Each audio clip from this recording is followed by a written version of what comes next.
మహాశివుడు మరియు పార్వతీదేవి కైలాస పర్వతంలో నివసించేవారు. ఒకసారి పార్వతీదేవి స్నానానికి సిద్ధమవుతుండగా బాహ్య ప్రపంచం నుండి ఎవరు వెలుపలికి రాకూడదు అని ఆమె భావించింది. ఒక మట్టి బొమ్మను తయారు చేసి తన కొడుకుగా భావించి లోపలకు రానికుంటా చూడు అని చెప్పి ఆదేశిస్తుంది.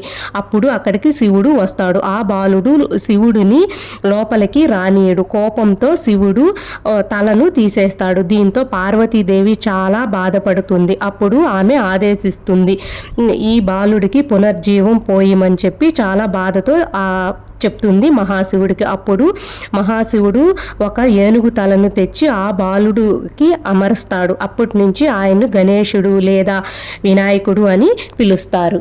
అదేవిధంగా మొదట పూజలను ఫస్ట్ అందుకునే ఆయనే గణేశుడు. మనం ఏ పని చేసేటప్పుడు అయినా గణేశుడికి పూజ చేసి ఆ పనిని మొదలు పెడతాం. జై గణేశ.